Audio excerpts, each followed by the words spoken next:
Après l'arrivée de Malinovski, Longoria a expliqué que l'OM recherchait un deuxième milieu offensif pour combler l'absence d'Amin Harit. Plusieurs médias nationaux s'accordent à dire que l'OM négocie avec un joueur dont le nom n'a pas encore fuité et qui pourrait arriver dans les prochains jours. Dans cette vidéo, on va parler de plusieurs joueurs qui pourraient coller plus ou moins à ce que l'OM recherche, des joueurs de différents prix, de différents âges, certains qu'on a déjà évoqués dans les épisodes d'Actu OM et d'autres qui n'ont pas encore été associés au club et que je vais vous proposer dans la vidéo. De votre côté, dites-moi qui serait le milieu offensif idéal pour l'OM dans ce mercato d'hiver 2023, j'attends vos avis en commentaire. On commence tout de suite par un petit point contexte avant de commencer la shortlist. La première chose à rappeler, c'est que Longoria a donné quelques petits indices pendant la présentation de Malinovski. Le profil recherché, ce serait un milieu offensif pour jouer axe gauche derrière l'attaquant avec un profil similaire à Amin Harit dans la percussion. Ça veut dire que le recrutement d'un neuf n'est pas du tout une priorité pour ce mercato d'hiver si on en croit les propos de Longoria lui-même, même si on peut aussi envisager un joueur polyvalent capable d'occuper différents postes de l'attaque, dont celui d'avant-centre. Il y a quand même plusieurs questions qui restent en suspens. Est-ce que la direction veut recruter un jeune joueur qu'on peut développer et investir quelques millions pour faire une plus-value plus tard? On sait pas si la direction cherche un titulaire, tout en sachant aussi qu'Under est dans une bonne période, que Guendouzi est souvent aligné derrière l'attaquant, et qu'une recrue titulaire pourrait jeter encore plus de doutes sur son avenir. Il y a aussi la possibilité d'un prêt de 6 mois sans option d'achat pour un joueur qui doit se relancer et qui finalement viendrait juste le temps de l'absence d'Harit. On sait pas trop à quoi s'attendre, mais plusieurs médias français ont au moins fait état de négociations en cours pour un joueur précis dont le nom n'a pas encore fuité, mais ça sera probablement le cas dans les prochains jours, parce que finalement on approche quand même dangereusement de la fin du mercato. Mohamed Bouafsi a expliqué sur Twitter qu'il connaissait le nom du joueur en question, mais sans le dévoiler. Il précise que ça négocie et qu'il ne veut pas sortir le nom pour pas faire capoter les négociations, peut-être parce qu'il y a une grosse concurrence dans le dossier. On en saura en tout cas plus dans les prochains jours, mais ça m'a donné l'idée de faire cette vidéo pour parler des différentes pistes dont on a entendu parler, mais aussi pour proposer quelques joueurs qui pourraient être intéressants et adaptés à l'OM de Tudor. Le premier joueur dont on va parler dans cette vidéo n'a pas encore été associé à l'OM dans les rumeurs mercato, c'est Issahakou Fatawu. À 18 ans, il commence tout doucement à gratter du temps de jeu avec le Sporting, même si ça reste encore un petit peu timide. Il était d'ailleurs titulaire contre nous au match retour en Ligue des Champions, sinon il doit se contenter d'une poignée de minutes. Pour vous le présenter rapidement, c'est un ailier droit qui peut jouer milieu offensif, il a une grosse marge de progression et ça ressemble au profil de joueur qui peut intéresser Pablo Longoria. Il est jeune mais il a déjà 13 sélections avec le Ghana et il a eu l'occasion d'entrer brièvement en jeu en toute fin de match contre l'Uruguay à la dernière Coupe du Monde.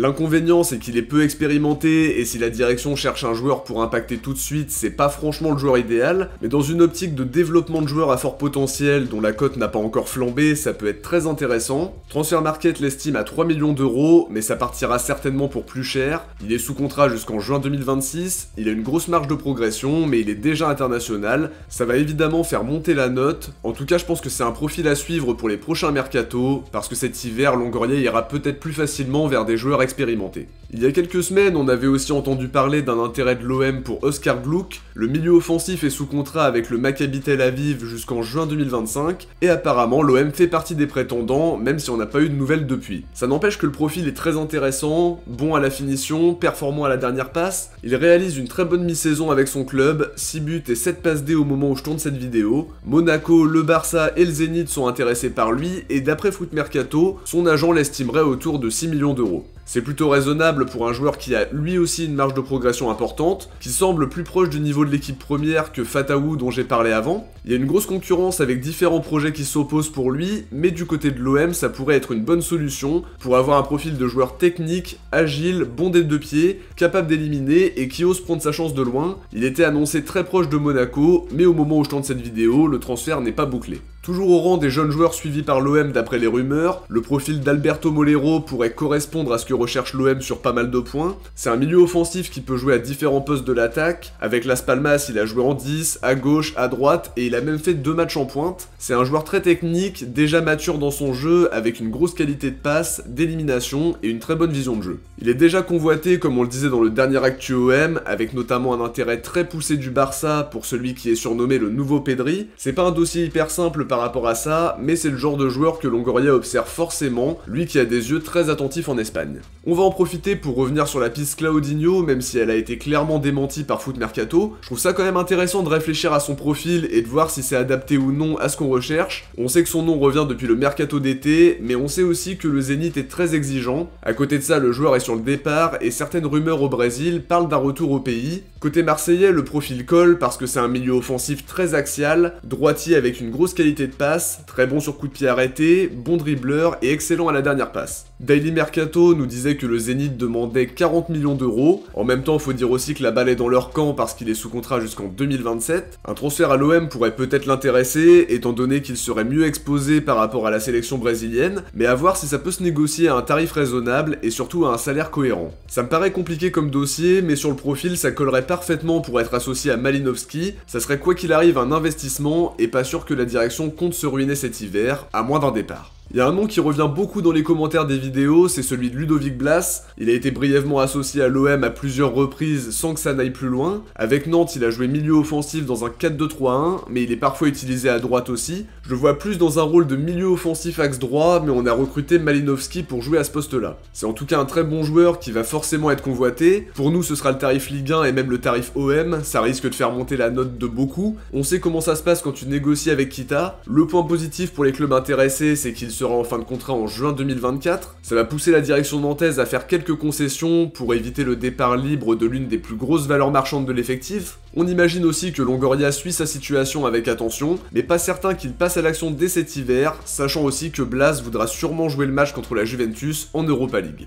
Autre joueur dont on a beaucoup entendu parler, Azzedine Ounahi, qui est un très bon milieu relayeur pour faire progresser le jeu, mais qui peut aussi jouer comme milieu offensif grâce à ses nombreuses qualités, sa vivacité, sa capacité à éliminer et sa grande qualité de passe. Un joueur très propre techniquement, qui est bien sûr très convoité, c'est l'effet Coupe du Monde et on sait qu'Angers tentera d'obtenir une belle somme pour un joueur qui s'est totalement révélé et qui est d'ailleurs annoncé très proche de Naples. Je pense que ça risque de monter assez haut et ça pourrait nous mettre hors de course, c'est peut-être déjà le cas, d'autant plus qu'on n'a pas eu de nouvelles sur l'intérêt de l'OM depuis quelques temps. C'est un profil qui pourrait correspondre, mais ça jetterait pas mal de doutes sur l'avenir de Guendouzi, qui occupe aussi un rôle très offensif avec Tudor et qui serait concurrencé par un joueur qui arrive pour être titulaire et qui représentera forcément un investissement important. Parmi les joueurs offensifs intéressants, il y a aussi Sofiane Bouffal, souvent associé à l'OM sans que ça aille plus loin non plus, mais Hakim des Lions de l'Atlas a confirmé il y a quelques jours que son profil intéressait l'OM. Il a fait une très belle Coupe du Monde et son départ d'Angers se précise comme pour Ounahi. Transfermarkt l'estime à 10 millions avec un contrat jusqu'en juin 2024. Ça peut représenter une belle opportunité sur le marché, sachant que le SCO devrait être beaucoup moins exigeant l'été prochain à 1 an du terme de son contrat. Sur le profil, il peut jouer à peu près partout, milieu offensif, deuxième attaquant, ailier droit, ailier gauche, un joueur très bon balle au pied, excellent dribbleur qui fait de grosses différences. Il a souvent eu un déficit de statistiques sur le début de sa carrière, mais la saison dernière, il a quand même mis 12 buts et délivré 5 passes D, plus ou moins comme sa dernière saison au LOSC, avant de tenter l'aventure anglaise.